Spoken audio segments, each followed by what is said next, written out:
Hello friends, मैं doctor Vineet. स्वागत है मेरे चैनल वेट केयर में। आज इस वीडियो में हम बात करने वाले हैं इंजेक्शन एल कार्निटिन के बारे में।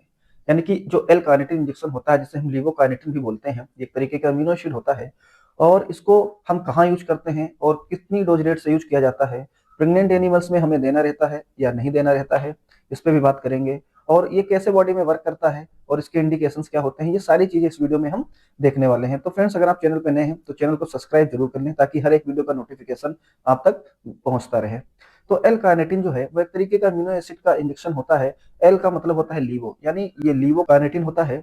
इसकी अगर हम बात करते हैं कि ये कैसे बॉडी में काम करता है, तो यह इंजेक्शन जो है वो जो बॉडी का फैट होता है उसे एनर्जी में बदलने का काम करता है। यानी कि ये इंजेक्शन जो है वो इंस्टेंट एनर्जी प्रदान करता है। जो हमारे एनिमल्स हैं, जैसे कि जो हमारे मोस्टली जो लार्ज एनिमल है, गाय है, भैंस है या उनके बच्चे हैं, इवन ये डॉग्स में भी यूज होता है, कई सारे एनिमल्स में यूज होता है। लेकिन इस वीडियो में मेनली हम जो है वो कैटल बफेलो पे बात करने वाले हैं। तो एल कार्निटिन जो होता है वो जो बॉडी का फैट होता है, जो एक्सेस फैट होता है, उसे वो एनर्जी में बदल देता है। ये बॉडी फैट को माइटोकांड्रिया तक ले जाता है और माइटोकांड्रिया से क्या है वो एनर्जी में कन्वर्ट हो जाता है। यानी फैट से एनर्जी बनाने का ये काम करता है। और इस इंजेक्शन को जैसे कि आप देखते हैं कि कभी कभी एनिमल काफी दिनों तक जो है वो चारा पानी नहीं करता है, एनोरेक्सिया की कंडीशन में रहता है, तो वहां पे जो है फैट का डिपोजिशन लीवर पे बढ़ने लगता है। तो जो लीवर है वो फैटी लीवर हो जाता है, एक तरीके से उस पर फैट डिपोजिशन हो जाता है। तो उस फैट को भी वो जो है एल कार्निटिन जो है वो माइटोकांड्रिया तक ले जाके वहां पे उसका जो है मेटाबॉलिज्म करा के उसे एनर्जी जो है वो बॉडी को प्रोवाइड कराता है। तो इस तरीके से ये काम करता है एल कार्निटिन जो इंजेक्शन है। अब हम बात करते हैं कि एल कार्निटिन इंजेक्शन को हम कहाँ यूज कर सकते हैं। तो ये जो एल कार्निटिन इंजेक्शन है, इसकी अगर हम यूज की बात करते हैं तो इसको हम एनोरेक्सिया में यूज करते हैं। जैसे कि मैंने आपको बताया कि कई दिनों तक अगर पशु चारा पानी नहीं कर रहा है तो उस केस में लीवर पे फैट डिपॉजिट होने लगता है, तो उसमें भी इसका यूज किया जाता है, क्योंकि ये फैट से एनर्जी में कन्वर्जन कराता है। तो आप जो है एनोरेक्सिया में इसका यूज कर सकते हैं। और साथ में इसका यूज जो है वो कुछ मेटाबॉलिक डिजीजेस हैं, जैसे कि कीटोसिस में किया जा सकता है, मिल्क फीवर में किया जाता है, डाउनर काउ सिंड्रोम में किया जाता है, क्योंकि वहां पर एनर्जी की जरूरत होती है, फैट से एनर्जी में कन्वर्जन करके ये वहां पर एनर्जी प्रोवाइड करता है। तो वहां पर भी इसका यूज किया जा सकता है।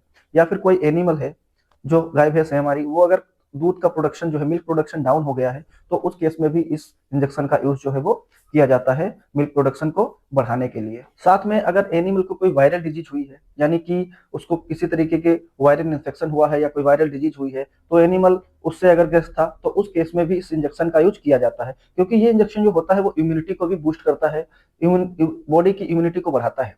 तो बॉडी में इम्यूनिटी को बढ़ाता है, तो यानी कि जो वायरल डिजीज होती है उसमें इम्यूनिटी जो है वो का ब्रेक डाउन होता है। तो अगर इम्यूनिटी बढ़ जाती है, इम्यूनिटी अगर बॉडी की बूस्ट होती है, तो उस केस में जो है वो जो वायरल डिजीज है वो जल्दी रिकवर होती है, क्योंकि वायरल में मोस्टली इम्यूनिटी का ही काम होता है। तो इम्यूनिटी को बूस्ट करने में भी इस इंजेक्शन का काफी रोल रहता है। तो इम्यूनिटी जैसे कोई भी वायरल बीमारी है तो उसमें भी इस इंजेक्शन का यूज किया जा सकता है। और ये लीवर के भी फंक्शन को अच्छा करता है। यानी कि कोई ऐसी कंडीशन है जिसमें लीवर सही से काम नहीं कर रहा है, या फिर कोई एनोरेक्सिया की कंडीशन है, लीवर के सपोर्टिव के तौर पे आप इसे जो है वो एल कार्निटिन का यूज कर सकते हैं। ये लीवर के फंक्शन को अच्छा करता है, और जो भूख है या फिर जो ऐसे काम है जो लीवर करता है बॉडी में, उनको ये बेहतर बनाता है। तो इसका यूज वहां भी कर सकते हैं। आपको इस इंजेक्शन का यूज खुद से नहीं करना है, आप एक पशुचिकित्सक सही है, आप जो है डिस्क्रिप्शन पर इस इंजेक्शन का यूज करें। और बात करते हैं कि इस इंजेक्शन को क्या प्रेगनेंसी में लेना सेफ है। तो इस इंजेक्शन को प्रेगनेंसी में आप जो है अपने पशुओं को दे सकते हैं।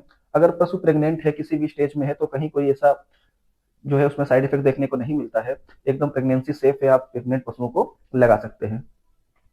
अब हम बात करते हैं कि इस इंजेक्शन की डोज रेट क्या होती है और किन पशुओं में ये कितना दिया जाता है। तो अगर हम डोज की बात करते हैं तो इसकी डोज है जो लार्ज एनिमल्स हैं हमारे, और जो हमारी कैटल बफेलो हैं, उनके काफ हैं, उनके लिए हम बात करते हैं तो इस इंजेक्शन की डोज 1 ml पर 40 kg बॉडी वेट के हिसाब से ये दिया जाता है। यानी कोई पशु जो 40 किलो का है तो उसे 1 ml जो है ये इंजेक्शन लगाया जाता है। या फिर आप ऐसे कह सकते हैं कि जो 400 किलो का या 500 किलो का पशु है, तो लगभग इसका 10 से 12 ml जो है आप उसे लगा सकते हैं। अगर हम बात करते हैं कि एल कार्निटिन को किस रूट से लगाया जाता है, तो इसे आप इंट्रामस्कुलर भी दे सकते हैं और इंट्रावेनस भी दे सकते हैं। ये इंजेक्शन आईवी भी दिया जाता है और इंट्रामस्कुलर भी, आप मांस में भी इसे लगा सकते हैं। जो कि मार्केट में आप देखते हैं कि जो पॉपुलर नाम से ये आता है, तो ये डोजिलिप के नाम से आपको मिल जाता है, 10 ml में भी आता है। तो इसका यूज इस तरीके से किया जाता है।